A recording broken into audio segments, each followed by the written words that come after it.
Disa ditë më parë u morëm me konfliktin Iran-Izrael, por nga perspektiva shqiptare. Në fakt, nga perspektiva kombëtare shqiptare. Si e shikojnë shqiptarët e Shqipërisë, Kosovës, Maqedonisë, një konflikt me rëndësi globale.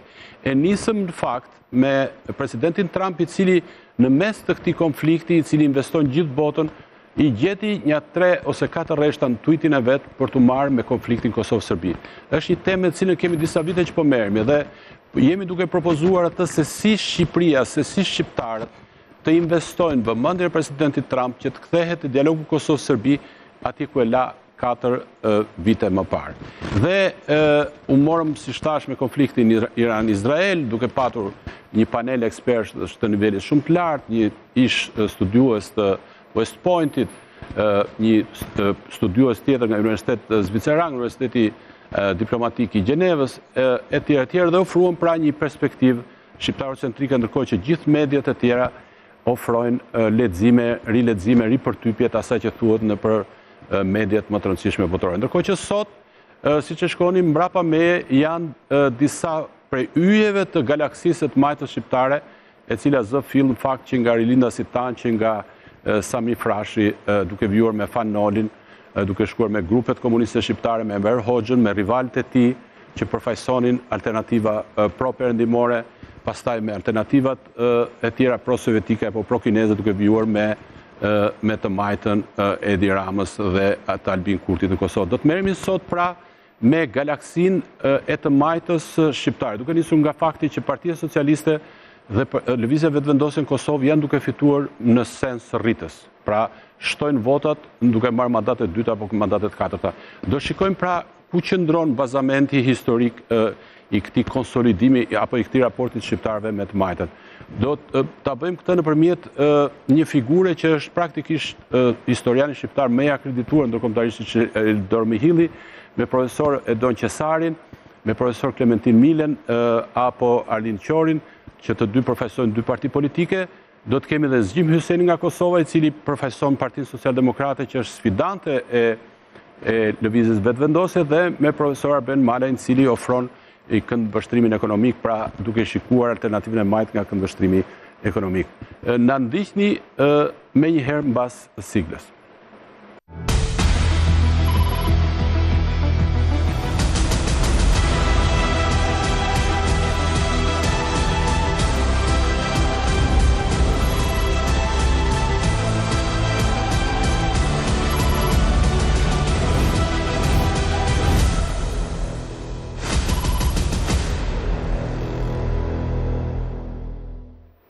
Mimbrama, ja ku jam këtu me të ftuarit e mia dhe me kolegen Noneda Skënderi, cilën e përshëndes, me profesor Arben Malajn, i cili është themeluesi i Partisë Socialiste dhe aktualisht prej 2013 është drejtues i Institutit për Mirëqeverisje dhe Politika Publike. Politika Publike. Dhe profesor Edon Qesarin. Mimbrama, në linjë të drejtë për drejtë jemi me profesor Elidor Mihillin. Nuk e di nëse kemi profesor Elidor Mihillin. Përshëndetje, profesor. Përshëndetje. Është kënaqësi që ju kemi këtu dhe që pranuat ftesën tonë. Do ta nisim me një lloj kështu për të shijuar këtë kalimin nga Partia e Punës tek Partia Socialiste, e cila feston 34 vjetorin sot, me një fjalimin e famshëm të Dritë Roagollit në vitin 1991.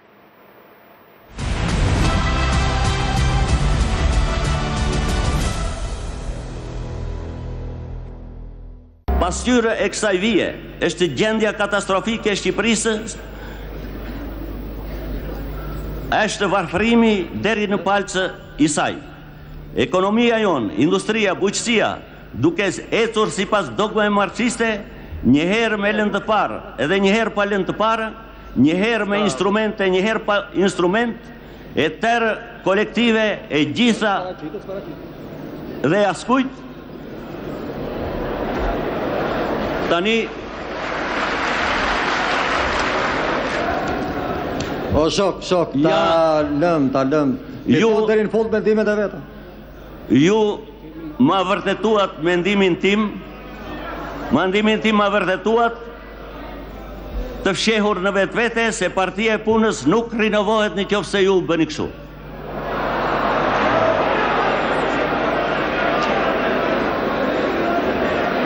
Bërtitjet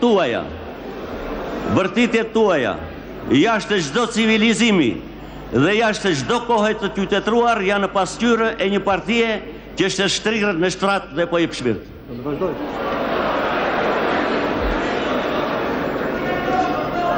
Shok, ju lutem, shok.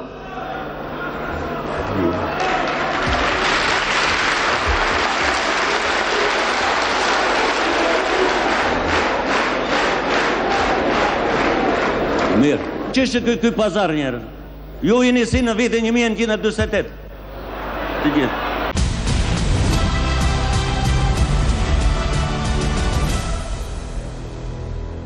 Profesor Malaj, ju ma përkujtuat që ishit themeluesi i Ndërthemeluesit?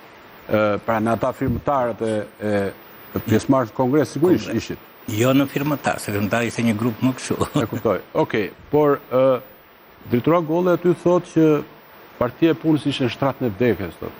Tani në shtratën e vdekjes si e lindi një fëmijë të ri të shëndetshëm që bë 34 vjeç. Kjo është pyetja juaj. Po, pyetja e parë për juve. Atëherë para gjërat duhen parë në kontekstin historik. Pra, ndryshimi ishte bërë i domosdoshëm. Rrëzimi i murit të Berlinit dha mesazhin që sistemi kishte dështuar, ashtu siç edhe ishte parashikuar. Mbajmë parasysh faktin që ne ishim ndër të fundit dhe si thua atë shtyrjen e shtyllës të efektit domino edhe në Shqipëri e bën ngjarjet në Rumani. Vrasja barbare ish presidenti e bashortës së tij ishte një mesazh i qartë, sepse nuk mund të themi se leadershipi i politikës së kohë nuk ishte jashtësimuar apo nuk kishte informacion se çfarë reforma kryeshin në mënyrë tjetër dhe çfarë rrisje vinin. Pra në një mënyrë ose në një tjetër, të paktën nuk e di, në mjeksi nuk jam shumë i mirë, po ka raste që kur dhe nëna të smur gëzohen sepse arrin të nxjerrin një fëmijë të shëndetshëm. Nuk ka një lidhje të fortë që të jetë nëna e smur dhe dal fëmia i shëndetshëm. Kështu që duke qenë se ajo ishte inspirate e një populli të tërë, patjetër që ndryshimi do të ndodhte. E dyta që duhet theksoj, në atë tranzicion pas vitit 90 u krijua Partia Demokratike, e cila ka ato elementet e saj për mua që i kam ndjekur nga për tranzicionin, për ta mundur Partinë Komuniste ata bën aleancë me të gjitha grupet sociale, duke filluar edhe nga të burgosit, dhe jo thjesht të burgosit politik, por çdo njëri problematik me sistemin të kaluar, në parësi se ishte për çështje politike apo penale të rëndomt, u bë pjesë e asaj strukturës të Partisë Demokratike për të rrëzuar sistemin. Dhe fatkeqësisht kjo strukturë pastaj mbeti peng Partisë Demokratike në gjithë sfidat e saj dhe nuk arriti të bënte dot një reformim të plotë. Zoti Mala, ju që njiheni si përfaqësues i traditës social-demokrate, si e shpjegoni që Partia Socialiste edhe pas 30 vitesh, 34 vitesh vijon të rritet në vota, është ky treguesi një lidhje me popullin? Apo thjesht një mungesë alternative? E para një duhet të themi që në tranzicionin politik të vendit tonë, Partia Socialiste e para viteve, ose e para vitet 2005, ishte forca politike më demokratike në vend dhe ka bërë gjën më të vështirë, sepse të krijojë një parti të re atjere, ishte një grop thithse që kërkonte patjetër dhe në momentet e para se ju jeni re, zihej vllaj me vllaj, motra me motrë dhe u fut një sherr politik tek shqiptarët që s'kishte ndodhur kurrë. Shqiptarët janë zënë gjithmonë.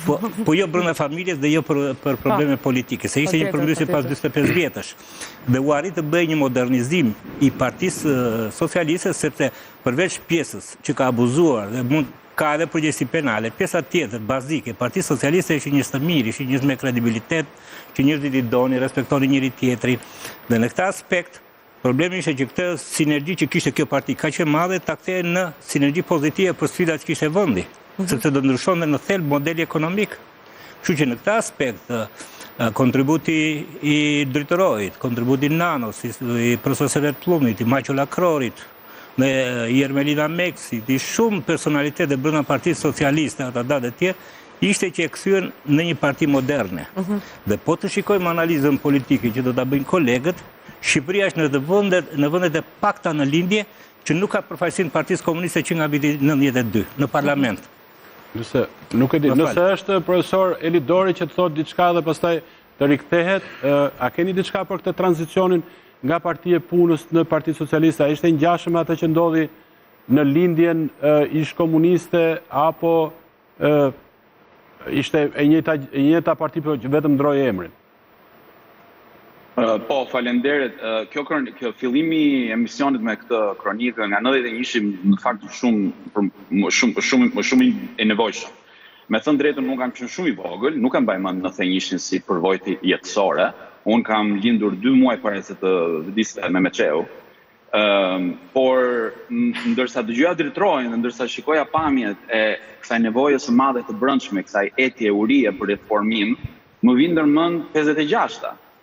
Momenti kur Nikita Khrushchevi kërkon reformim të Partia Komuniste e Bashkimit Sovjetik, që ishte në kushtet e Shqipërisë, ishte suportuesi mbështetësi numër 1 dhe jetësor për regjimin e Enver Hoxhës. Dhe nuk pati një 56 shqiptar. Profesor, po shikojmë, pra nuk pati.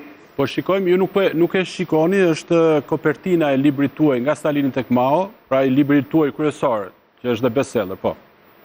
Po, më falni për ndërprerje. Kam bërë një mini biografi, domethënë kam bërë një mini biografi të PPSH-s, është shumë e nevojshme për të kuptuar sot për shembull 20 vjeçar apo 25 vjeçar e kanë një realitet shumë të largët, realitetin domethënë e origjinës, si u formua ajo parti, si u konstituua.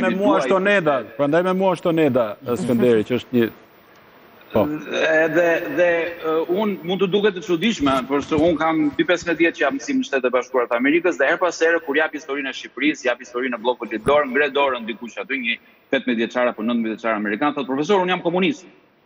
Dhe është gjëja më normale, domethënë, që në vitin 2025 të kesh jo vetëm ata që këtu quhen democratic socialist, po të kesh tamam, ata thonë unë jam marksist, leninist, profesor, nuk jam kështu, jam. Edhe ne marrim gjithë kohën e semestrit, 15 javë, 16 javë, që të bëjmë histori të të gjithë 100 vjetëve politikë komuniste. Po në Shqipëri, ajo që doja të thoja, ato që ma rikujtoj këtë momenti ka që bukur, po edhe tragjik në një farë mënyrë, se ai momenti i drejtorit aty ka një farë tragjie, ka një farë aspekt tragjik, ishte reforma e munguar që nga 56-ta, që nga 68-ta, që nga 78-ta, që nga 85-ta, me diktatorin që vdiq dhe pastaj sistemi nuk e kishte të mundur të riformatonte veten. Dhe në një farë mënyrë është tragjedia e 91-shit unë shoh si një tragjedi të një reforme të munguar prej dekadash tashmë. Jo vetëm të munguar, po dhe të njësimit që i bëj shpirtit reformator brenda partisë si një përpjekje e likuidimit pushtetit Enver Hoxhës. Oneda bërë një pyetje që unë po ja xhiroj edhe Donit. Po, edhe në Rumani mbriti deri në vrasjen e udhëzëve. Po ja kaloj Donit që ç'është ky lloj raporti i popullit shqiptar me të majtën. Pa Partia e Punës ishte 45 vjet, natyrisht ishte regjim diktatorial, por dhe Partia Socialiste megjithatë ka fituar shumë ballafaqime elektorale. Pse vjen ky lloj atashimi, ky lloj martese shqiptarëve me të majtë me Partinë Socialiste? Keni ndonjë shpjegim mënyrë sintetike të arsyeve? Në radhë parë desha të shtoja diçka tek biseda që po bënin të dy kolegët, është për të theksuar gjithsesi që ky ndryshim dramatik që ndodh me Partinë e Punës, që nuk është vetëm një ndryshim emri, është një ndryshim i një bosti të tërë ideologjik, është ndryshim një angazhimi të tërë i një partie edhe në shoqëri, edhe në drejtimin e shtetit etj. Është një ndryshim i cili vjen në momentin kur shumë parti të singjashme në Evropën lindore, por dhe në Evropën perëndimore, kanë bërë po të njëjtat hapa. Mos harrojmë, në anën tjetër të detit ekzistonte partia më e fuqishme komuniste në Perëndim, që ishte ajo Italiania. Edhe ajo pothuajse në të njëjtën periudhë bën këtë transformim të madh. Pastaj është për të theksuar dy gjëra, që Partia Socialiste sapo krijuar hyn faktikisht në një fazë në të cilën ka një mishmash të jashtëzakonshëm e parë sot, mbrapsht, e parë sot me një vlerësim historik, hyn në një mishmash të jashtëzakonshëm ideologjik ku ka edhe të majt, po ka brenda edhe propozues të një lloj reformimi më liberal e të tjera. Dhe është diçka e cila jo vetëm në Shqipëri, por në nivel evropian, zgjidhet atëherë kur shpiket nocioni i rrugës së tretë. Le themi mendimi famshëm blerian. Rama do të më së miri, supozojmë, por jo vetëm Rama, por edhe kush e sjell Ramën në pushtet. Kush e sjell Ramën si figurë publike, ndodhe njëjta gjë. Unë do të thosha që nuk për sa i përket pyetjes që më bët, do të thosha nuk ka një dashuri të madhe të shqiptarëve për një të majt apo për një të djathtë, ashtu si edhe në vende të tjera, por ka ndoshta një prirje të madhe drejt statu quos. Ajo që i dallon në fund fare. Inerci mendore kolektive. Le të themi që rehatia pas një lloj situate është shumë me vyrë në mendjen e bashkombasve tanë, por në përgjithësi të kulturave mesdhetare, se sa basti një diçkaje të re, i një reforme të re. Mendoni se shqiptarët ka një kulturë ideologjike të majtë? Nuk do të thosha këtë, do të thosha përkundrazi që shqiptarët si shumë kultura tjera mesdhetare janë paksa konservator. Konservator do të thotë që më mirë të jerdhim aty ku jemi, por jemi të sigurt, se sa të tetojmë diçka të re që mund të rrezikoj atë pak që kemi. Dhe kjo e re është e përfaqësuar tipikisht nga një parti e cila jo vetëm 12 vitet e fundit ka qenë pushtet, por është një parti e regjur dhe e mësuar mirë me të qenit në pushtet. Pa mohuar këtu edhe një sër rënjësh të vjetra dhe të reja në atë që quhet politikë territoriale, pra në atë që quhet elektorat përtej kryeqytetit, përtej vijës së verdhë, në ato që janë zonat e provincës, le të themi. Ta e ndjekin si studius. Do ta çoj fjalën tek juve, por një figurë ishte përsekutuar fakt si themeluesi i Partisë Social-Demokrate si Pjetër Arbnori, por që kalojnë Partinë Demokratike, ishte kryetari i kuvendit, thoshte ta socialistët janë specialistë. Dhe këtu i referoi faktit që në ato teknikat, në teknologjinë e manipulimit të elektoratit apo të krijimit të rrjetës klientelare, ndoshta kishin eksperiencën e 45 vjetëve regjim komunist apo jo? Jo, unë mendoj që gjërat duhen parë në realitetin shqiptar. Por në atë po i shohim. Në realitetin shqiptar është diçka krejt ndryshe. Nuk ka një dashuri të madhe për Partinë Socialiste deri sa erdhi Rama në pushtet, sepse në qoftë se do të marrin dinamikën e votimit të popullit shqiptar nga 91-shi dhe sot, deri sa para se të vinte Rama në pushtet, ndarja në periudha kohore ishte gati e barabartë. Atëre, kur kemi të njëjtin popull që ka dëshirë për ndryshim dhe ka vepruar me të njëjtin mentalitet, të provojmë. U provua Saliu, Nano, Majko, Meta, Rama, krushit politike nga partit veçana në krushit politike, dhe në momentin që ndodhi ndryshimi kushtetues, që rriti deficitin demokratik e largoi votuesin nga zgjedhja e përfaqësuesve të tyre, atëherë këtu kemi të bëjmë me modelin e liderit, jo me modelin e popullit. Populli ka treguar një ndjenjë demokratike shumë të mirë dhe duhet i njihet kjo merit. Tani Rama zgjodhi modelin e tij.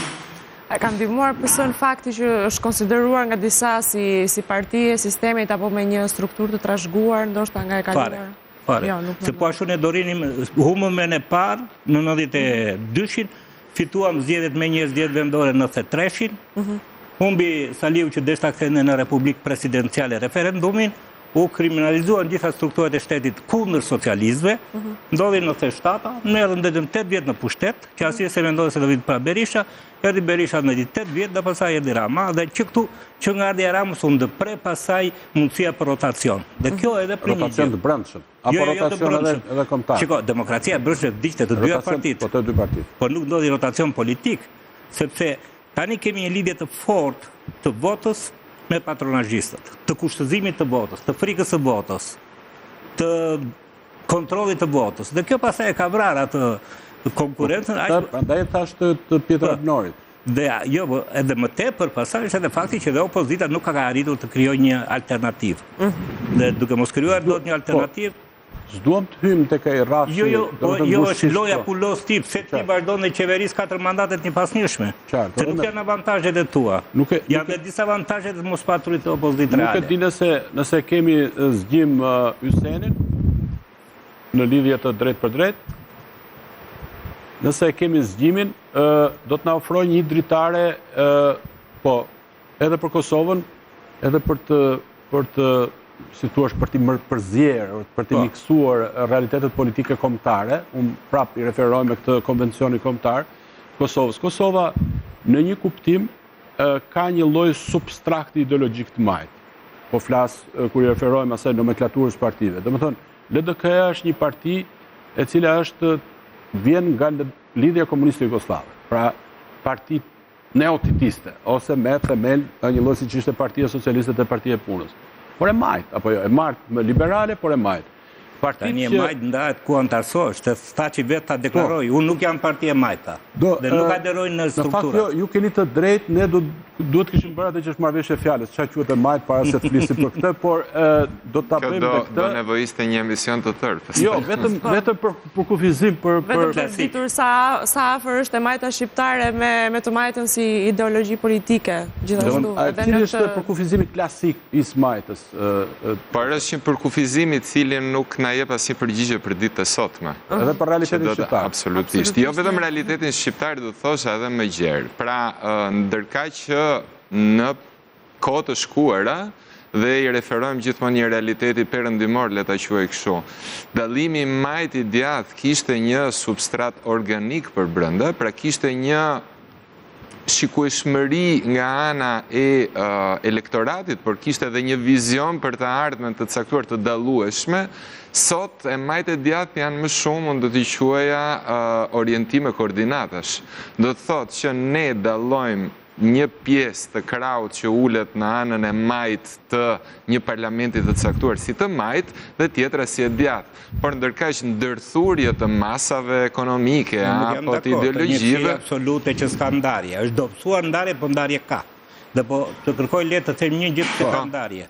Tony Blair dhe Gordon Brown u quajtën laboristë të rinj për çfarë? U quajtën sepse një ndër elementët tipik ishte politika ndaj privatizimeve. Ishte shumë më të hapur se sa John Smithi për shembull. Jo, shtyll, apo ajo që dallon majtës nga djathta. Jo vetëm ajo, edhe për paraqitjen. Ta plotësoj. Po, patjetër. Kryesorja që ata të dy u quajtën laboristë të rinj ishte se guxuan që në statutin disa qindra vjeçar të laboristëve të hiqin një klauzol që i lidhte ata me komunistët, që ishte shtetëzimi. Po, prandaj thash, në politikat e privatizimit. Po, por profesorët politik në Londër, që këtu mungojnë të bëjmë pjesë oponencës programin partive politike, i paralajmëruar që kjo që bëni është gabim. Dhe di çfarë ndodhi, në krizën e 2008-s, Gordon Brown që lëvizi të bashkë me Tony Blairin ishte kryeministri anglisë. Ndodhi banga e parë në risk dhe vetëm formulë që zgjidhen ishte shtetëzimi me njerëzim i saj. Prandaj programet politike janë të ndara, nuk janë ka qafur njëra me tjetrën. Pra, sot do flisnim pak ndryshe. Jo, patjetër. Në mënyrë sintetike, do të thënë, majtët dallojnë nga djathtët për raportin e shtetit me ekonominë, për rolin e shtetit në shoqëri, për deregulimin, ndryrja e shtetit në ekonomi dhe pastaj këndvështrimi për politikat sociale. Këtu në Shqipëri ndoshta do duhet i shtonim dhe dimensionin historik, pra raporti me luftën nacionale shqiptare, edhe ky është një raport kulturor, le të themi. Po, është i cilësor. Në fakt, për të bërë në një farë mënyrë edhe prezantimin e të ftuar apo për të thelluar prezantimin e tyre, diçka për profesor Elidor Mihillin, i cili është asistent profesor në Departamentin e Historisë të Kolegjit Hunter. Puna e tij fokusohet në historinë moderne europiane, në regjimet autoritare, në përgjigjet për globalizim. Ka një doktoraturë nga Universiteti i Princetonit në 2011 dhe pastaj ka eksperjenca ndryshme në Stanford dhe në Universitetin e Kolumbias. Apo jo, profesor? Të gjitha, kështu që do të jemi krenar që e kemi atje. Unë prandaj quajta përdorë një eufemizëm më i akredituar ndërkombëtarisht, sepse ne sigurisht kemi Institut Historie, kemi Akademi Shkencash, po përgatitet një version historisë Shqipërisë, një version i plot, shumë faqesh, po nuk e di se sa rezonancë ndërkombëtare do të ketë ai, apo do jetë vetëm për konsum të brendshëm, si shpesh. Pra, duhet pyetur dhe akademia, më thënë drejtën, nuk e kam fort të qartë, po një historian jashtëzakonisht të përgatitur e ke në studio, që ka punuar, që ka punuar nga afër me një nga historianët italianë më të mirë të luftës së totë, që është një autoritet atje dhe ne jemi kolegë për shumë vitesh. Mundet vetëm të bëjmë të vogël, po do të falësh, se do ta filloj, ne kemi një shprehje në Shqip, e fillon nga Kina. Edhe unë do ta filloj nga Kina, po për 2 minutash. Kopjen e librit, atë kopertinën e librit, që ju e një marrë me Mao, kështu që... Thjesht për sepse më shtyu biseda që sa po bëm më duk shumë interesante në studio dhe thjesht për të nxjerrë pak të dinamikën. Këto ditë të fundit kam filluar të lexoj një biografi jashtëzakonisht interesante, mbi 700 faqe, mbi babain e presidentit aktual të Kinës. Pra, Xi Jinping, babai i vet Xi Chongzung, ka qenë një politikan i nivelit shumë të lartë në Kinë, madje ka qenë atë mbledhjen e famshme të qershorit të 6 ku ka qenë Liri Belishova, kanë qenë disa përfaqësues shqiptar atje që janë takuar me Maon, dhe atje u bë një thyerje e madhe me Kinën, dhe atje ka qenë dhe babai i presidentit aktual kinez. Dhe biografia e botuar së fundmi, që është një biografi voluminoze, shumë e rëndësishme, i është bërë shumë jahon në shtypin amerikan këto ditë të fundit, merret me atë si person, i bën një biografi personale, po sigurisht kur i bën një biografi personale një personazh të tillë është edhe biografi partijake. Se dhe libri madje titullin e ka Partia mbi të gjitha. Dhe gjatë viteve, babai i presidentit aktual kinez ka vuajtur shumë. Pra gjatë revolucionit kulturor kinez ai u dënua, ata u dëbuan, janë rritur, kanë patur një eksperiencë jashtëzakonisht traumatike në vitet 60 në vitet 70 dhe në këtë milion, në këtë dimension është rritur edhe presidenti aktual i Kinës. Po është dhe themeluesi i zonave të lira apo jo, me kujtesën time të babai i presidentit kinez. I kësaj zonës lirë kineze. Shenzhen, nuk e di si quhet. Dhe në fund të viteve 70, pra kur atje ka një liberalizimi ekonomike dhe një riformatim të modelit ekonomik që fillon i limituar. Me Deng Xiaopingin, me Deng Xiaopingin. Mobilizohet më shumë. Ky ishte një funksionar që pati një rikthim, domethënë. Po duhet të them pse fillova nga Kina dhe për ta sjellë në Shqipëri. Sepse është ky dimensioni mes, domethënë, është çështje politikash dhe vizioni, apo është çështje personalitete shumë të forta, shumë agresive, që instrumentalizojnë edhe historinë, edhe të shkuarën, edhe të tashmen, edhe ideologjinë si një vizion për botën, se cilat kanë qenë të paktën sipas meje pyetjet themeltare që nga vitet 20 deri në vitet 2020. A do ketë Shqipëria, do ketë Kosovë? Si do jetë Shqipëria, si do jetë Kosova, pra si do jetë, dhe si do i kemi marrëdhënien me botën, do shikojmë nga lindja apo do shikojmë nga perëndimi. Dhe në këtë kuptim dua ta shtroj thjesht si pyetje, domethënë që është çështje vizioni, është projekt, apo është çështje personalitete që dominojnë, sepse ky biografi i babait të Kinës thotë që është çështje personalitetesh. Më shumë se sa vizionesh dhe lufte e debatit hapur brenda partijës. Tuja kthehet rezonuat pak me atë që tha profesor Arben Malaj. Unë duhet të hap një dritare për Kosovën, është një vëzhgimi im, unë kam punuar një 15 vjet atje dhe po bëja atë që është analiza e partive dhe do ofrojmë, siç u thash në bisedën para emisionit, ky është një emision televiziv, nuk është ne jemi shumë nderuar që kemi autoritete akademike të profilit të lartë si juve, si Edoni, i cili ka ato specializime dhe në marrëdhëniet e komunizmit shqiptar me Italinë gjatë periudhës luftës së ftohtë, përveç atyre spaletave akademike që ju ja përmendët. Por pra ne hedhim në atë tavolinë e debatit publik antipasta apo ushqime që si përfundojmë do t'i rimarrin tjerët. Ky është fati i një emisioni televiziv që nuk prodhon asnjëherë produkte të konfeksionuara përfundimisht. Por po flisim për Kosovën dhe pra LDK-ja në gjykimin tim është i Partisë Majtës Liberale me e mbështetur te trashëgimia titiste, qytetare, pra etj etj. Pastaj janë partitë e udhëhequr nga këto personalitete që vinin nga lufta, PDK-ja, AK-ja, të cilët kishin fare trashëgimie enveriste, pra nga Partia e Punës. Dhe kemi vetëvendosjen e cila është një parti neomarksiste, do në ca djem madje të Shqipërisë. Ka edhe kush e konteston këtë përkufizim, këtë neomarksizmit? Jo, nuk e di nëse kemi zgjimin, kur po flisim tha, shiko, nuk jam dakord që ne jemi neomarksist, ne ishim marksist, tha. Domethënë, nuk e di si në gjykimi yt për këtë përkufizimin tim jo akademik, që është kështu. Neomarksist është një përkufizim tipikisht akademik, që do të thotë, është neomarksist dikush i cili ka marrë disa ide bazë të Marksit dhe i ka kaluar në të tjerë filtra, le të themi, përpunimi ideologjik dhe këto i ka çuar drejt një realiteti të caktuar. Unë besoj se më tepër se sa një përkufizim i saktë është një mënyrë për të vënë me shpatulla pas muri dikë apo një formacion të caktuar në një ambient kulturor, si që është Kosova, ku edhe vetë përkufizimi i majt ka krijuar gjithmonë komplekse, apo ka krijuar gjithmonë heshtje apo tutje përpara se të pranohet diçka e tillë. E tha profesori, sot mund të themi që dikush është i majt apo i djathtë, pra një parti është e majt apo e djathtë edhe në bazë të antarësimeve ndërkombëtare që ka. Pra te kush parti ndërkombëtare apo evropiane është. Dhe natyrisht LDK-ja vështirë se mund të quhet një parti e majt, pavarësisht se ne mund të shojmë rënje dhe të shojmë evolucionin, përderisa aktualisht nuk është as një internacionale socialiste, as partin.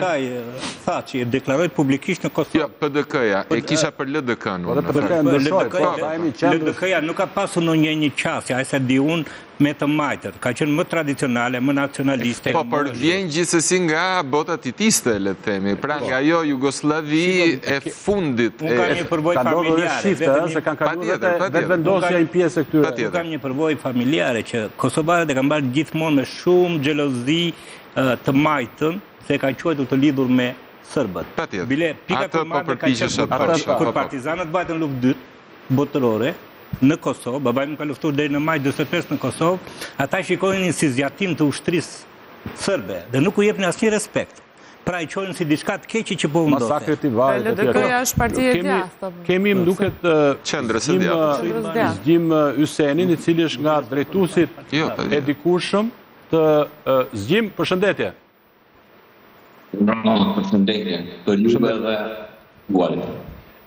Ne s'duam, do të referohemi një pjesë të asaj militimit tuaj politik që ju lidh me vetëvendosjen, dhe ju jeni themeluesi vetëvendosjes, apo jo? Tani, nuk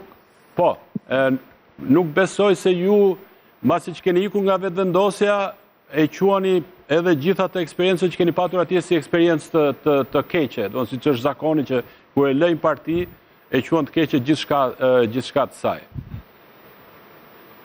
Jo, nëse më vesh më lejohet shkurt me sa unë folë në studje, unë me bisedën që patëm mbram me ty, unë e thash thjesht për hir të saktësisë të përkufizimit. Qartë. Se nuk e quajë blasfemi analizën marksiste fare. Lëvizja vetëvendosje masëm sa i përket mënyrës të organizimit, po pastaj edhe autorëve, le të themi, të cilëve ju kemi qasë, që i kemi lexuar, ma përpara kisha thonë që i ka përkit marksizmit klasik, se sa neomarksizmit apo rrymave që vinë ma vonë, që janë strukturalizmi e të tjera. Qartë. Tani, lëvizja vetëvendosje sigurisht ka vepru në një realitet konkret. Edhe temat nuk është se i kemi zgjedhë na, se na nuk kemi jetu në anglinë e revolucionit industrial me një klasë punëtore të madhe për me botë tamamat temë. Mirë, po nëse e sheh, do më thonë, unë jam prej atyne që i kom lexu edhe i kom udhëheq leximet. Le të themi, prej Marxit, Leninit, më falë, analfabetët funksionali keni alfabetizuar, apo jo? Këta që fliste zoti Kurth. Analfabetët funksional është vetëvendosja shumë vonë, kur ka qenë një hap larg pushtetit. Është vetëvendosja kur bëhet thjesht populiste. Qartë, Zgjim, ka një gjë që e lidh ajo paralelja historike që me cilën e nisëm emisionin, pra pse shqiptarët e Shqipërisë dhe të Kosovës, kjo është pyetje provokative, zgjedhin një të majtë në Shqipëri PS, në Kosovë vetëvendosje, dhe për ta kontekstualizuar fitoria e vetëvendosjes, me qenë se edhe profesor Mihilli, edhe profesor Malaj në vizuar rëndësinë e personalitetit. Pse Kosova zgjodhi mbas një eksperiencë e cila mua individualisht më pëlqente shumë, kur voton të figura jo karizmatike. Rugova nuk ishte një figurë karizmatike, nuk ishte populiste, a i tha që nuk ishte po ashtu, Isa Mustafa nuk ishte po ashtu, vendosën të zgjidhin një figurë si Albin Kurti, edhe zgjodhë votoni për një të majtë e cila është deklarativisht e majtë, pavarësisht tema, si që thatë ju që ishin nacionalista apo nacionale. Pse kjo ndryshim tendence? Shiko, unë spoj se sa janë të majtë, këto partitë që kanë emrin e majtë në Kosovë, po në Shqipëni, kjo për bindjen time ha shumë diskutim. Nëse i shohim, nëse i vlerësojmë ato për ka politikat që udhëheqin, për ka qeverisja që e bëjmë, bindja ime është që Partia Socialiste është përgjithsisht centriste. Kurse lëvizja vetëvendosje është gjetë në një situatë ku krejt çka ka met prej të majtës së vetëvendosjes është dimensioni i saj në tentativë totalitar, po i cili nuk ka arrit asnjëherë me u realizu. Nëse më lejon për shembull, në këtë muaj lëvizja vetëvendosje ka festu 20 vjetorin e themelimit. E kanë bën një film dokumentar dhe a din që kanë titullu filmin e tyre dokumentar. Lëvizja që u bë popull. Nëse e merr dhe dekonstrukton një gjatë të tillë. Pra lëvizja që u bë populli edhe lëvizja janë një. Partia dhe populli janë një. Pra ka shkrirje. Që i ka marrë fund dialektika. Integrimi europian i Shqipërisë është i kushtëzuar në fushatën elektorale vetëm me Edi Ramën, presë dhe Partisë Socialiste, ne shkojmë në BE. Kjo është një smundje përgjithshme e leadershipit aktual. Është e leadershipit, atë që tha dhe Elidori që lidhet me personalitet, po më fal, edhe 2 minuta para se të shkojmë në një hapësirë të shkurtër publicitare. Ju e përmendët këtë doja që të evidentoja diçka që diskutuam bashkë. Se jo për të mbajtur sa tezës neomarksiste që në gjykimin tim lidhet me qasen antiglobaliste, antiperëndimore, që i karakterizon të lëvizjet neomarksiste kudo në botë. Por ne diskutuam në pikpamje organizative një element i cili ju afron juve me ato brigadat e kuqe trockiste, rastin e përjashtimit nga lëvizja vetëvendosje të një miku ton të përbashkët, Salim Mehmeti, i cili 19 vjeç është përjashtuar sipas një statuti, i cili kishte ne jemi kundër neokolonializmit, në statutin e vetëvendosjes. Dhe përjashtohesh nga neni 19 sepse dyshohesh i lidhur me shërbimet sekrete të vendeve armike. Cilit ishin këto vende armike që e kërcënonin Kosovën nëpërmjet atij kolegut edhe mikut ton të përbashkët? Lëvizja vetëvendosje, për atë punë po thosha, lëvizja vetëvendosje ka funksionu si mas në organizimi tipikisht leninist. Edhe organizimi tipikisht leninist e ka këtë ide para... Pësëja themi Edi, kur themi Edi, kuptojnë pësëja. Në ka ardhë Majakovski mik në shtëpi, edhe në Kosovë edhe në Shqipëri. Nuk po kuptojnë. Majakovski është partia, pastaj njësht. Nuk dëgjova. Kështu thonë, partit leniniste, partit e tilla, e kanë luftën si një gjendje permanente. Edhe duke qenë se ja jatin vetës një detyrë historike, sikur mision të cilin kanë me kry, armisht do të kemi shumë, sepse na jemi të zgjedhurit e historisë. Nëse ne jemi të zgjedhurit e historisë, armisht do të kemi gjithandej. Prandaj, do me thonë, prej këtij roli që ja caktojmë historisë, na buron edhe paranoja. Paranoja ku njerëzit më të afërt vinë edhe shkollen armiq.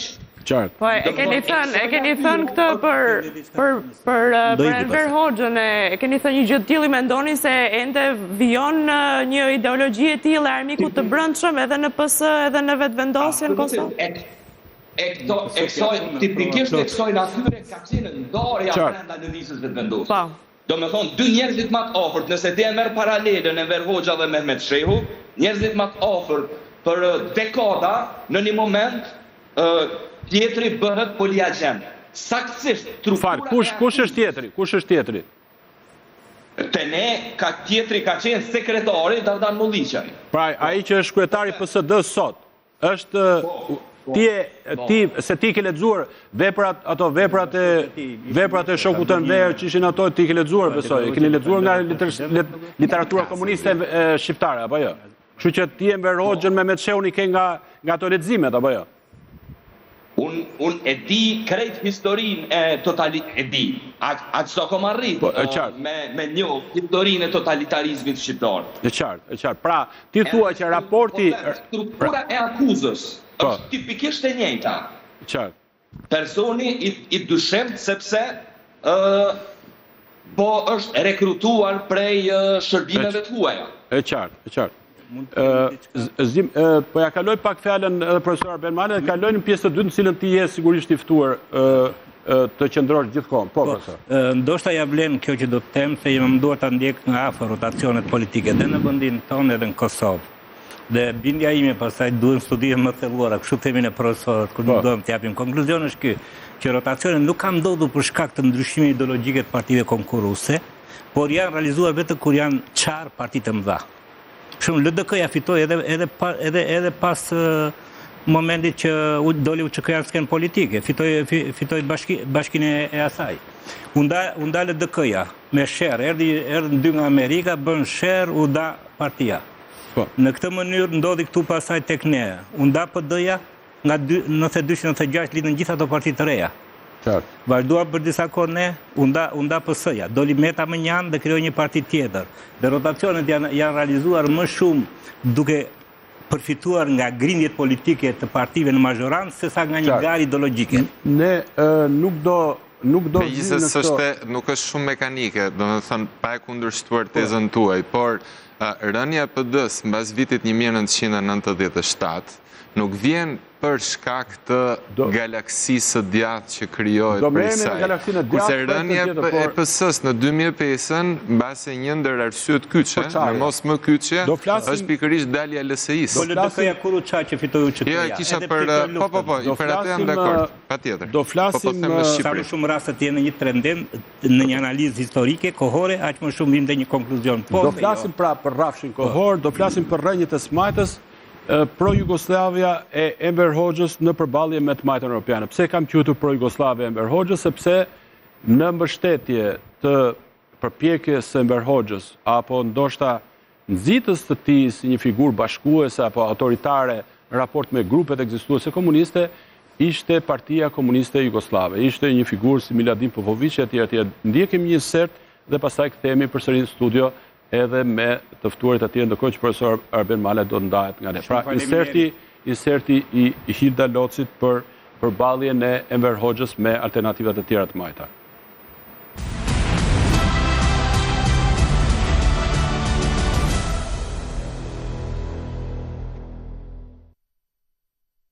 Gjatë viteve të para të pas luftës së dytë botërore, e majta shqiptare kishte një orientim të qartë, Jugosllavinë. Enver Hoxha në krye të Partisë Komuniste të Shqipërisë ishte fillimisht një ndjekës i bindur i modelit titist. Marrëveshjet ekonomike dhe ushtarake me Beogradin, bashkimi i përkohshëm i doganave, madje edhe planet për një federatë ballkanike ishin prova të qarta të këtij drejtimi. Por kjo linjë pro-jugoslave u përmbys në mënyrë të papritur në vitin 1948 me prishjen me Stalinit e Titos. Enver Hoxha, duke zgjedhur Moskën, ndërmori një spastrim brutal brenda partisë, goditi çdo element që konsiderohej titist dhe e renditi vendin përfundimisht në orbitën sovjetike. Ndërkohë, në Europën perëndimore e majta evolonte në forma demokratike, si Partia Socialiste Franceze apo Socialdemokracia Gjermane, duke u ndarë nga modelet totalitare. Por në Shqipëri, çdo frym alternative e të majtës që mund të kishte lidhje me socializmin demokratik u mbyt me dhunë. Kështu, rrënjët e së majtës shqiptare u ngulitën jo në lirinë politike dhe pluralizmin e së majtës europiane, por në izolimin ideologjik, me një fillim pro-jugoslav dhe një përfundim dogmatik stalinist që vazhdoi për dekada me radhë.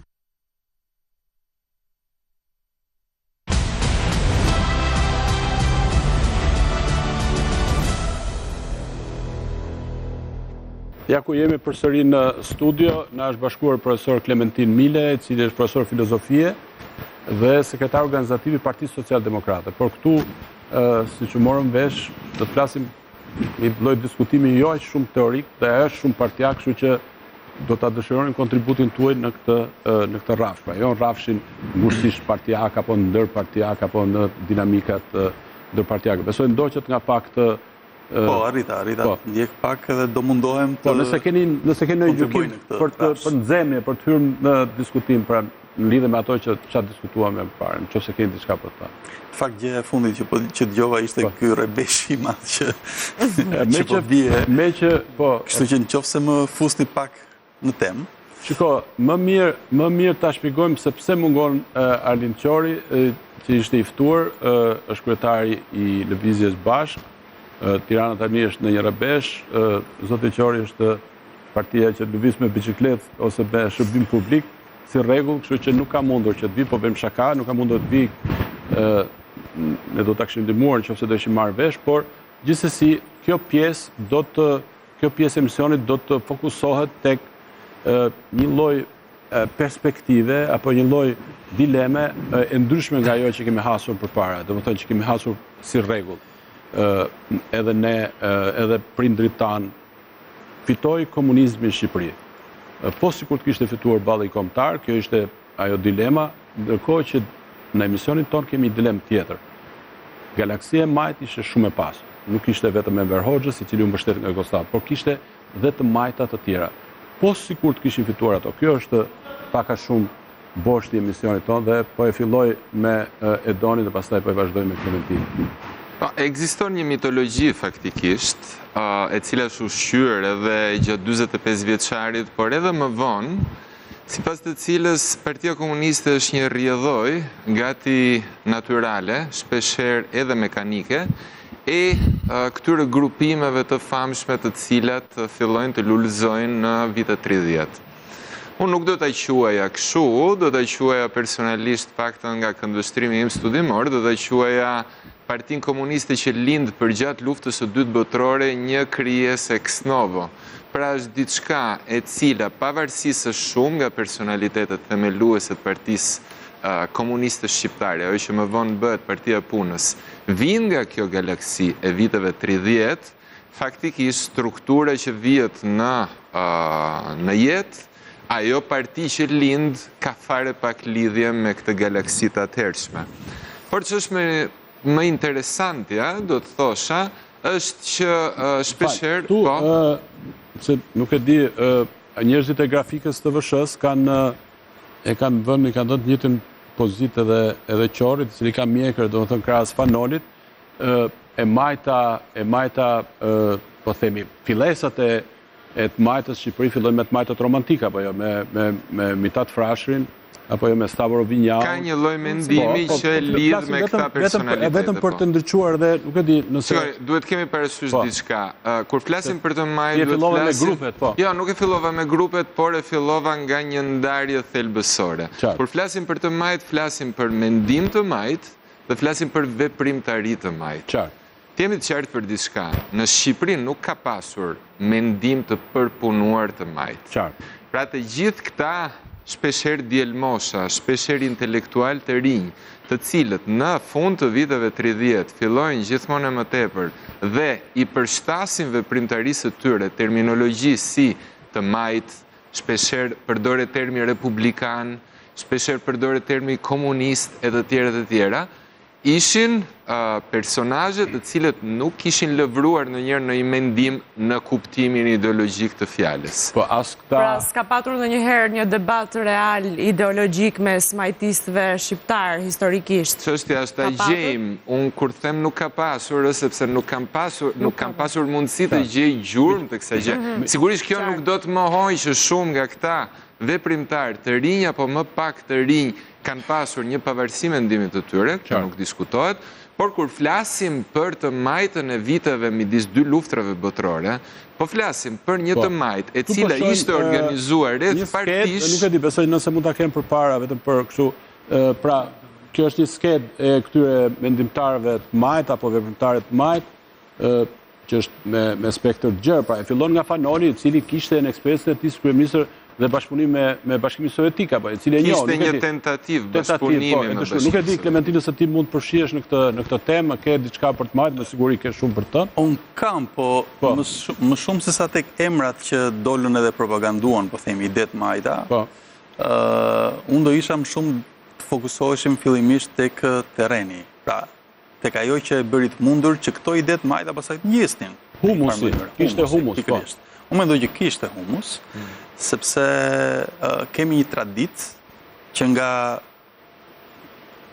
regjimi Osman, e pastaj më tutje ajuzogist, ku kishim njerëz që ishin, dhe grupime që ishin të privilegjuar, ku din me tokë, të pasur, me pozicione, po themi në postet zyrtare, etj. Në Kostiru, me Nishani, pa ishim të majtë, si që kishim edhe pastaj pjesë të tjera të mëdha të popullsisë që ishin pa tokë, pa privilegje, pa poste, pra, si thosh mbanin barrën, po nuk kishin përfitime etj. Dhe për mua e marr, jo vetëm për mua, po nga studime që kam konsultuar, e majta prandaj lind pikërisht për shembull më shumë të ngjit në jug se sa në veri. Më shumë ngjit tek fshatarët që janë pa tokë se sa te çifligarët, po themi. Më shumë ngjit tek po themi tek bektashit se sa tek muslimanët sunit për shembull, për shkak privilegjeve që kanë gëzuar këta dy dhe në këtë kuptim, sepse është ndarje fetare per se. Dhe pra në këtë humus sigurisht që bëhet e mundur që të artikulosh idet majta, të gjesh edhe ndjekës të këtyre ideve, njerëz që duan t'i materializojnë, dhe pastaj për emrat mund të flasin, unë jam historian që të flas më mirë se sa e doni për emrat, por po them që në këtë kontekst bëhet e mundur që këto ide të përhapen. Një gjë është për të theksuar, nëse më lejon. Të gjitha këto formacione të majta, apo të gjitha edhe këto personalitetet të një të majtët e hershme, lindin në një terren, këtu ndajem pak nga kolegu im, lindin në një terren parlamentar jo shumë pjellor. Që do të thot, kushdo që do të ndërmerte një historik të partive politike në Shqipëri, pa dallime majtë e djathtë, do dalloj që ajo pak jetë parlamentare që sundon në Shqipëri në fillim viteve 20 për shembull, është një jetë parlamentare me ca parti të cilat më shumë ekzistojnë si emra se sa si strukturë organizative tjera. Lëvizshmëria midis tyre është shumë. Po tek Musineku Kalari ka patur një mendim të majtë? Tu vim pastaj tek një personalitet sa i veçantë, pra që nuk mund ta fusim në atë që është rrjedha e përgjithshme, por edhe lidhur shumë me një terren intelektual që është tipikisht shqiptar. Në mbrojtjen e famshme që Musineku Kalari, për shembull, i bën vetes së saj përpara gjyqtarëve të regjimit mbas vitit 1945, ajo shpall veten e vet, intelektualisht një nxënëse të Sami Frashërit. Kështu që vështirë se ne mund të quajmë të integrueshme me një ide internacionale të së majtës. Pavarësisht se ajo e kundërshton regjimin e vendosur në Shqipëri nga perspektiva e vetë të majtës. Pra ajo i thot, ju po më akuzoni mua për atë që unë jam, pra që jam e majtë. Ju nuk jeni dhe aq të majtë, nga perspektiva e saj. Shumë bukur kjo citat, është një lexim, riinterpretim, një gjë që e kemi lexuar edhe më herët, por që është i saktë dhe që tregon atë, po themi, braktisjen e atyre ideve, aq më tepër që flitet që Enver Hoxha nuk ishte dikush që kishte formim thellë teorik edhe nga bashkëpunëtorët e tij, por edhe ai pastaj ndjek modën, Elidori mund të flasë më shumë, sepse në fund të jetës së vet. Nëse është Elidori, pra a kishte mundësi, çfarë do të ndodhte, çfarë kursi, meqense ju thatë në të pjesën e parë, ndryrën tuaj të parë që historia e të majtës është dhe historia e personaliteteve të saj, që e gjalluan atë galaksinë e të majtës. Pra nëse do kishte fituar alternativa, po themi, e Nako Spirut, apo e Zef Malajt, apo edhe Zaj Fundës, cilët kishin studiuar në Perëndim, që ishin për një alternativë federaliste europiane, kishin qenë Ventotene e tjerë, ose do kishte fituar një majt tjetër, edhe për Mehmet Sheon flitet që kishte një program, nuk është social-demokrat që ju gjetë që nga 1921. Çfarë drejtimi do kishte marrë Shqipëria? Kjo pyetje që për ju është ne në të profesionit e quajmë kundërfaktike, domethënë historia ka zënë jo vetëm mund të kishte fituar në një tjetër, por për shembull Enver Hoxha kishte probleme shtetësore, ta zëm kishte tekur, se kishte eliminuar dhe çfarë rrjedhë do kishte marrë historia e Partisë Punës së Shqipërisë. Mbas pyetjes, për mendimin tim, qëndron një pyetje tjetër, që është çfarë instrumenti ishte kjo parti? Domethënë, kjo parti e cila dhe këtu jam në një dakord me Donin, që nuk është se mekanike, pra ishte një instrumentalizim që u bën në vitet 40, por çfarë instrumenti ishte? Si funksionon të kjo parti. Dhe këtu nuk kemi nevojë të bëjmë, të hipotezojmë, ose në më thënë të sjellim nga ajri, ma mjafton të lexojmë vetë kundërshtitë e brendshme që provon të PPSH-ja. Për shembull në 44. kur po çliroi vendi, dhe aty u bë një plenum ku ata dolën hapur dhe filluan flasin hapur për vrasjet që ishin bërë, apo që ishin porositur, për dhunën. 56-ën, për 56-ën, apo plenumin e Beratit. Që në momentin që Enver Hoxha ishte në pikën e vet të dobët në udhëheqje të partisë, plenumi 8, që deri në ato vitet e para. Plenumi 8. Dhe pastaj vim tek vdekja e Stalinit 53-shin, vim tek ajo etja reformatore që përmenda në fillim fare për një lëvizje ndryshe, se ka pasur edhe që ka qenë pro-sovjetik, o pro-sovjetik reformator, jo pro-sovjetik Stalinit. Liri Belishova për shembull. Po. Liri Belishova, unë kam pasur fatin të takoj dhe më ka bërë shumë përshtypje Liri Belishova se ka qenë jo vetëm personazh që e ka jetuar historinë vet, ka qenë 18 vjeçë kur është futur për kandidat e Komitetit Qendror. Po më ka bërë përshtypje se Liri Belishova deri në vitet në arkiv të kërkonte dëshmi.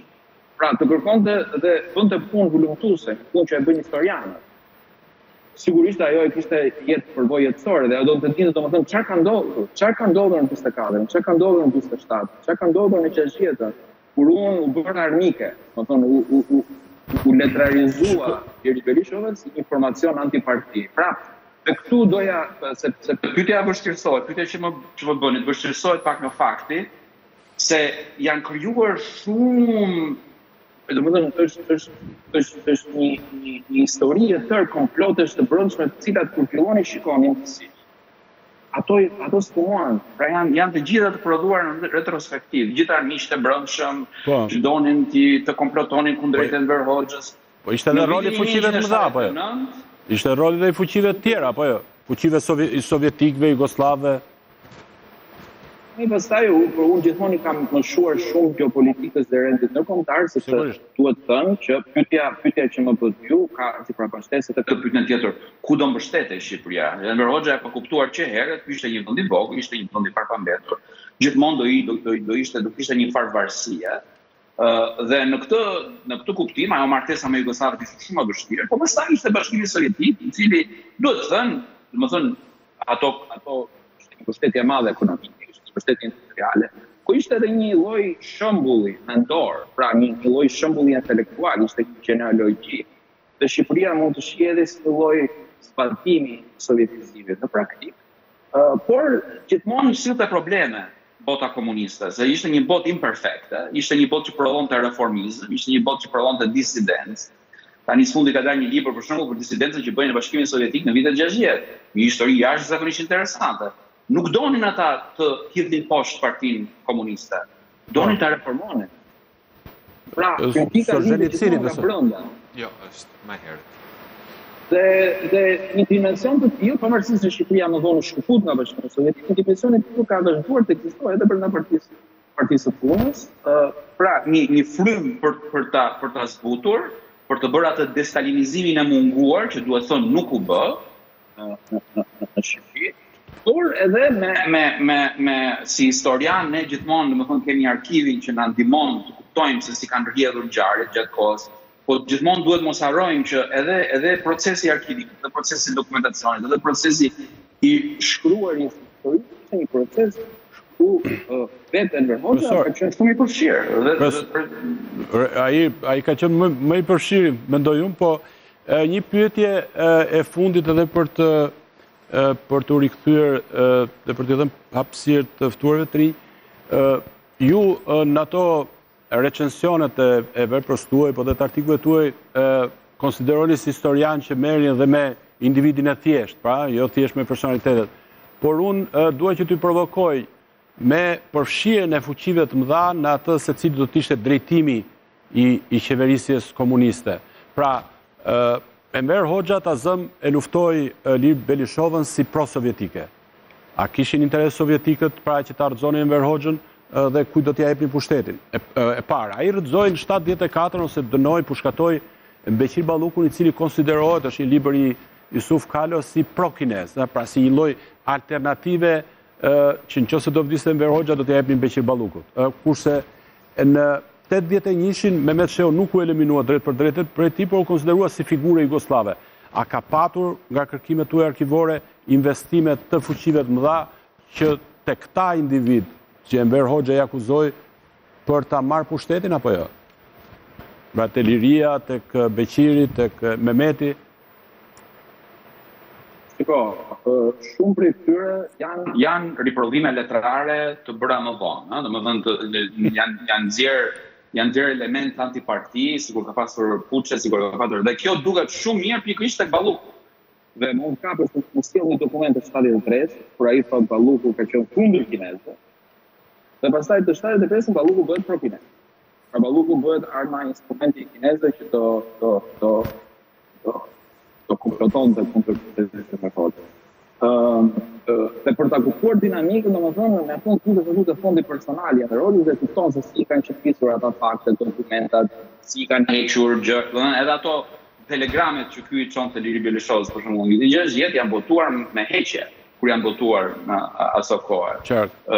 Ata ishin gjërat që e nxirrnin Enverin në një dritë të caktuar dhe pra ka pasur një gjithmonë arkivi të mëson këtë që historia ka qenë gjithmonë dinamike, po edhe këto idetë e frymave brenda partisë, në fakt mua gjithmonë më kanë interesuar pikërisht e kundërta, si është e mundur që nuk ka patur një puç të suksesshëm. Qartë. Po bashkimi sovjetik pati puç. Ne kemi pati një puç. Pra 64, 78 edhe në Bashkimin Sovjetik, edhe në Kim, ishte një luftë brenda partisë për ta marrë pushtetin. Dhe pyetja është si është e mundur që në Shqipëri nuk pati një institucion të këtij suksesi. Dhe këtu mendoj kanë qenë këto sigurisht këto faksimet e vazhdueshme që janë bërë. Dhe ka teori nga më të ndryshme, për shembull, duhet të flasim për shembull për një dimension, për të mos e zgjatur shumë, dimensionin se sa i komprometueshëm ishte.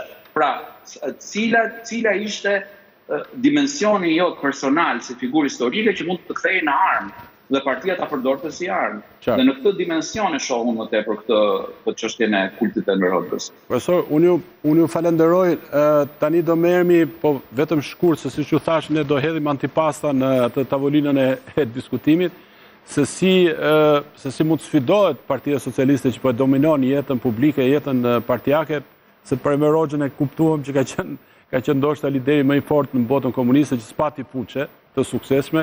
Kështu që unë ju falenderoj, do kemi rastin besoj që të komunikojmë edhe në herë tjera. Ishte kënaqësi, natën e mirë dhe kthehem tek ty, Klementin, megjithëse është detyrë e vështirë kjo punë e sfidës për Partinë Socialiste, po ju përfaqësoni Partinë Socialdemokrate, e cila në mënyrë të ngjashme me Partinë Socialdemokrate bullgare është kryer si fraksion i Partisë Socialiste nga një ndërmarrës. Çfarë merr përsipër, çfarë përfaqëson Partia Socialdemokrate në një galaksi të majtash që Partia e Qorit, Lëvizja Bashkë mungon këtu, por gjithsesi po flasim për atë që perspektivën tuaj. Shiko, qofse përpiqemi që të kuptojmë Partinë Socialdemokrate duke lidhur me të majtën, sigurisht që në një farë mënyre tregojmë të drejtë. Mirë, po kjo nuk është e gjithë e vërteta, si më thënë. Sepse është dhe pjesa tjetër që në krye të kësaj partie është një njeri që është një biznesmen i fuqishëm, apo jo. E njëjta gjë është në Bullgari, biznesmen i fuqishëm. Po, çështja është këtu. Për shembull, unë do ju jap disa raste që janë parti, po themi, që dominohen goxha nga figura e atij që i ka themeluar, pa diskutim, ose rithemeluar në rastin e Partisë Socialdemokrate tonës, sepse e dim që ka një histori përpara me Skënder Gjinushin, Pascal Milon, po. Por nëse duam të flasim për ide socialdemokrate, gjejmë deri tek Musine Kokalari, por nuk ka lidhje, domethënë, direkte me këtë që është sot Partia Socialdemokrate. Sigurisht, frymëzim mund të kemi, qoftë nga Partia e Gjinushit, qoftë nga idetë e Musines, nuk diskutohet. Po sot si sfidant të Partisë Socialiste? Sfidant e thoni juve, sepse neve në një farë mënyrë nuk është se kemi... Po pra ju keni aspirat për të bërë një parti në të gjithë territorin, apo do të vijoni të mbeteni vetëm tek zona elektorale ku është dhe kryetari juaj? Shikoni, pikërisht për këto... Ka ku ka dhe origjinën? Neve bëm këtë tentativë, pra si të është për të shtrirë nga Shkodër, Tiranë në gjithë territorin. Mirë po, nuk është e thjeshtë, sepse kërkon shumë më tepër burime se sa ç'kishim në dispozicion, pra në këtë fushat elektorale që shkoi, dhe sigurisht paguam një kosto për këtë. që do thotë nuk mund të harunim dot intensitetin, përqendrimin, kontaktin, mënyrën tonë të komunikimit me njerëzit që ishte shumë intensive, shumë e afërt, edhe gjithandej në gjithë Shqipërinë, sepse është e vështirë ta bësh këtë kur nuk ke shumë kohë, shumë strukturat, pra që në shumë kohë janë konsoliduar kështu me radhë, dhe shumë burime pra në shumë kuptime dhe për t'i dhënë vetëm përgjigje kësaj pyetje. Kështu që neve jemi në fazën e reflektimit lidhur me këtë gjë. Pra që duhet bëjmë tani e tutje. Mirë, po megjithatë nuk është se erdha këtu në këtë për një diskutim për të ardhmen e Partisë Socialdemokrate. Sigurisht doja të thoja vetëm nëse më lejoni, vetëm dy gjëra shumë shkurt. Çfarë nevoja ka shoqëria që mund të adresohen nga e majta, nga politikat majta, dhe që Partia Socialiste, mund ta them unë si gjykimin tim, nuk po i përfaqëson ose nuk po i adreson.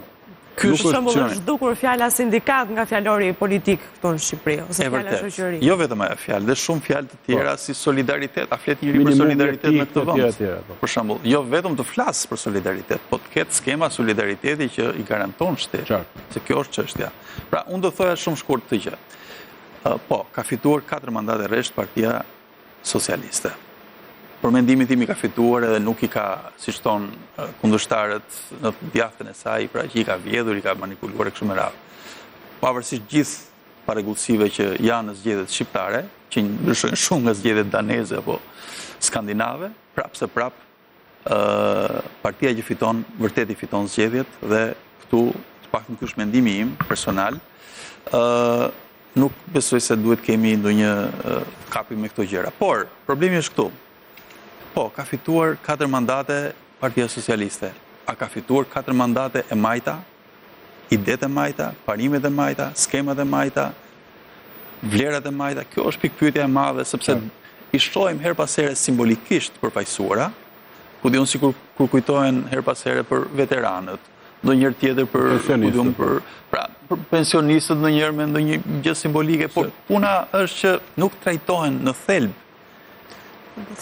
problemet e grupeve që tradicionalisht kanë qenë mbështetës të majtëve. Punëtorët nuk i shohim në fokus, kështu me radhë. Vetëm për t'i dhënë një hapësirë Zgjim Hysenit, a mund të sfidohet vetëvendosja sot?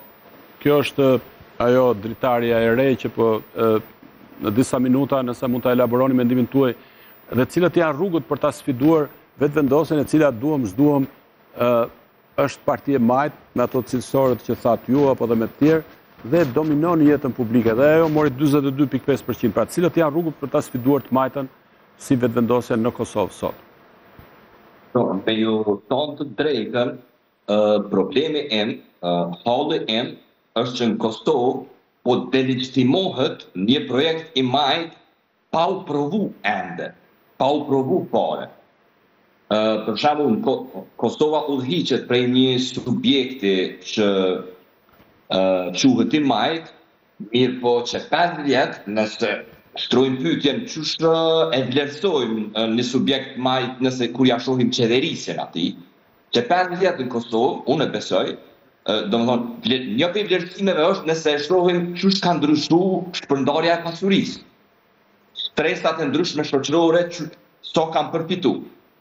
Një mënyrë për me po këtë punë është për shembull nëse shohim nëse ka ndrru mënyrat që janë ndrru taksat edhe tatimet.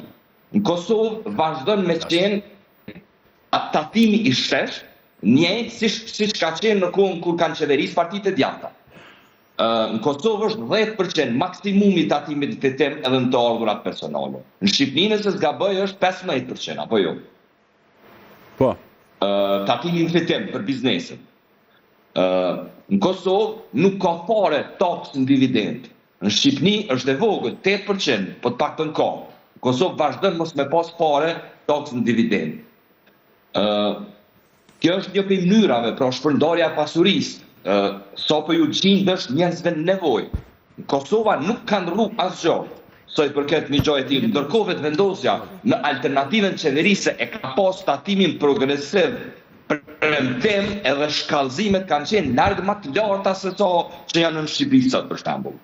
Një gjë tjetër është marrëdhënia me grupimet e ndryshme shoqërore në një, po themi, në një ambient demokratik.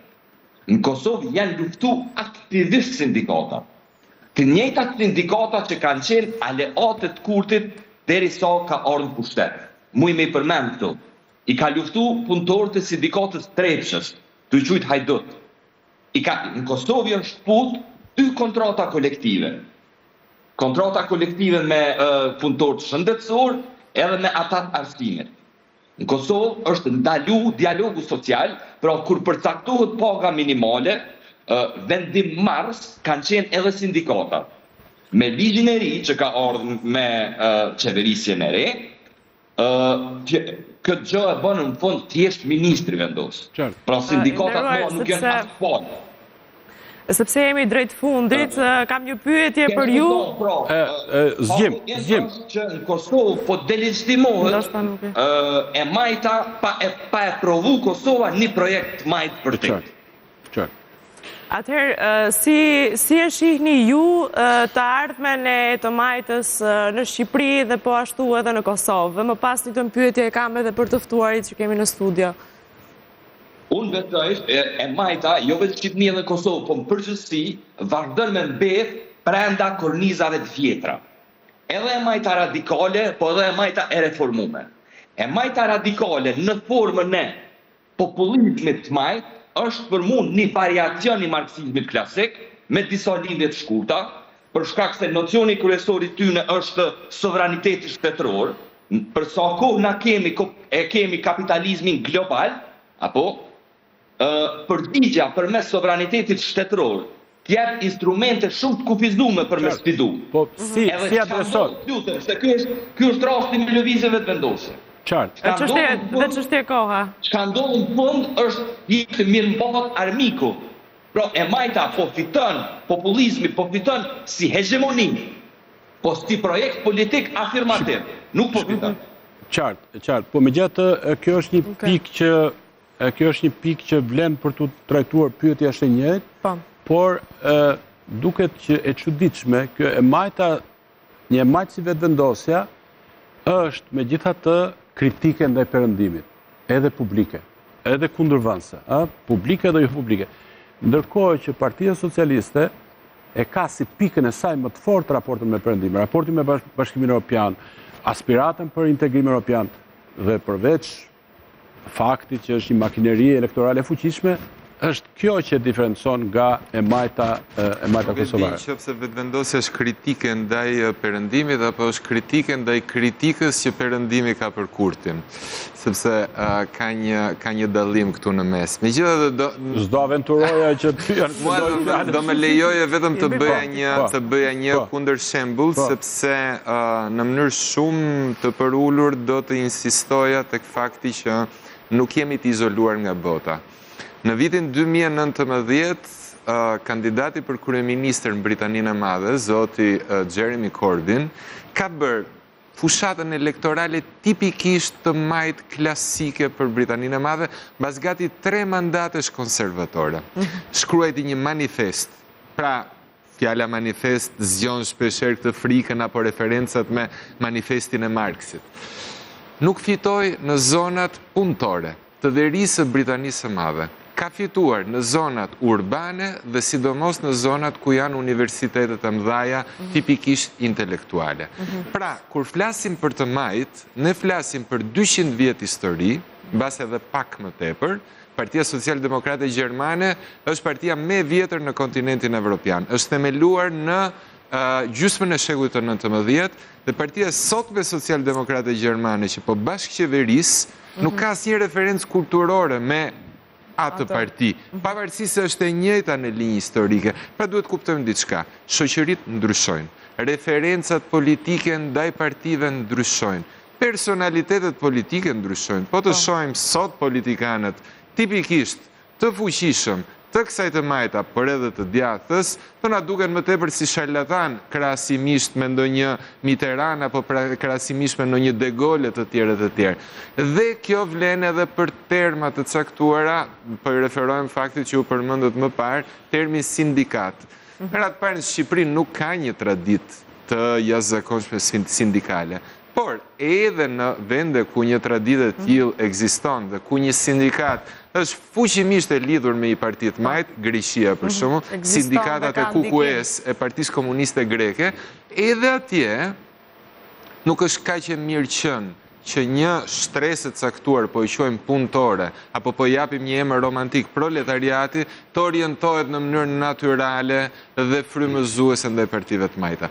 Këtë duhet të kuptojmë sipas meje, duhet të kuptojmë që kur flasim për të majt, flasim për 200 vjet, jo thjesht evolucion, por ndryshime thelbësore.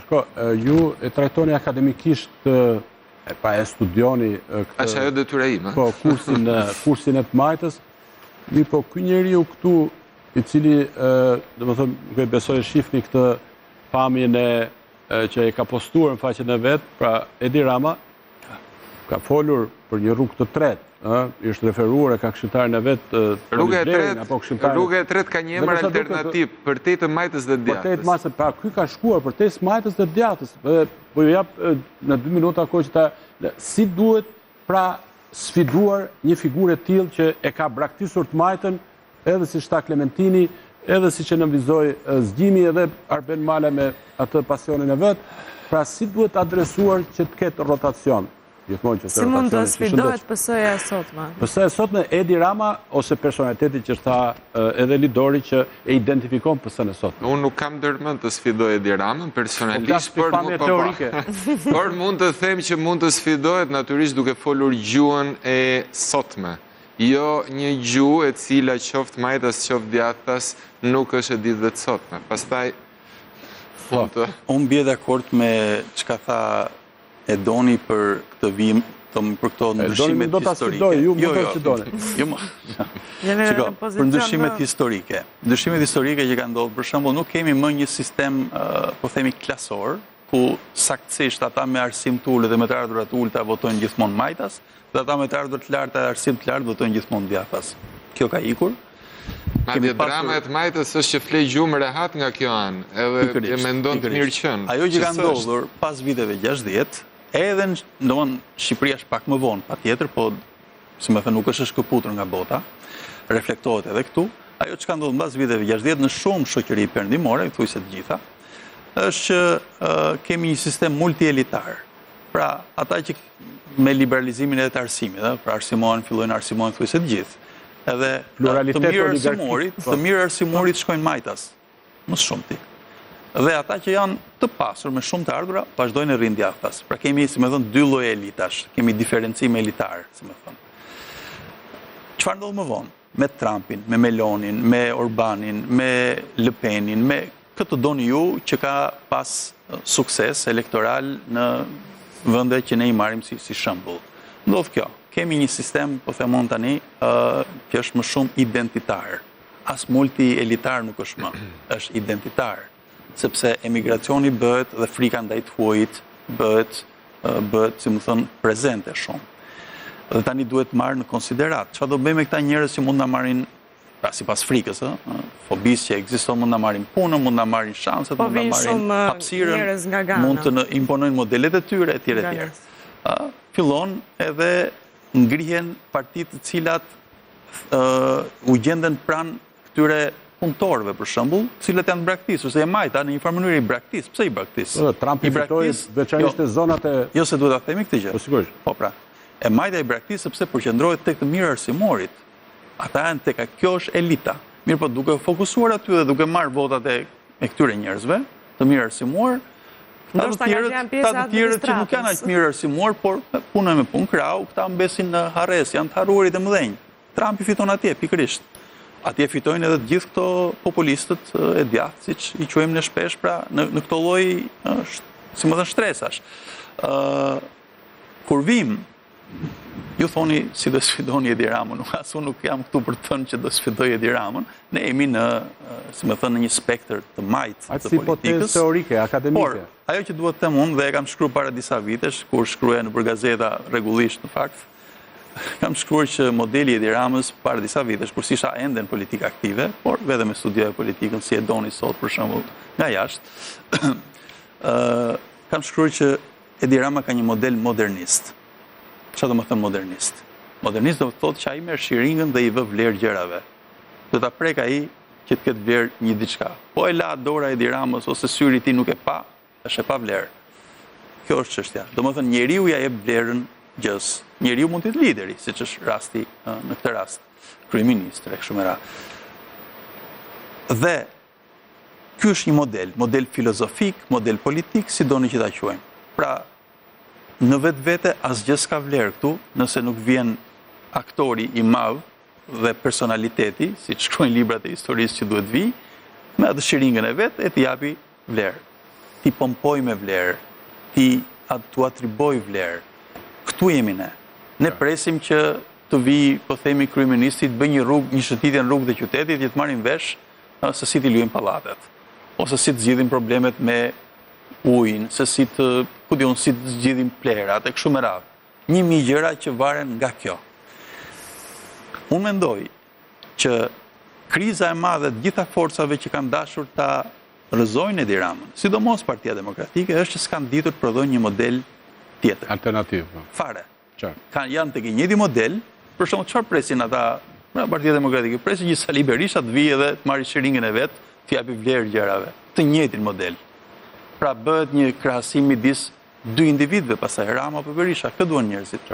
Kanë preferuar Ramën qartësisht. Ne trajtuam dhe këtu erdhi fundi i këtij emisioni, trajtuam galaksinë e të majta, pra kush ishin paraardhësit ideologjik, personalitetet e mëdha që populluan galaksinë e të majtës para Enver Hoxhës, gjatë Enver Hoxhës, pas tij u përqendruam për shkak të nevojës për aktualitet tek Edi Rama dhe tek Albin Kurti, i cili sigurisht e di historinë, posaçërisht historinë e të majtës Enver Hoxhës, mbështetet tek ajo, por ama është larguar nga një model funksionimi apo nga një model vlerash të majta, ashtu siç u evidentua këtu nga ky panel kaq cilësor, duke filluar nga profesore Elidor Mihillit, cilën e falenderoj, nga Zgjim Hysenit që falenderoj po ashtu nga Kosova dhe nga të pranishmit të panel, përshëndetje edhe një herë tjetër, kënaqësi, nga Edon Qesari, i cili s'kishte, pra ishte me spaletat akademike këtu, nga Klementin Mile dhe unë ju falenderoj deri në emisionin e ardhshëm. Natë mirë dhe mirëpafshim.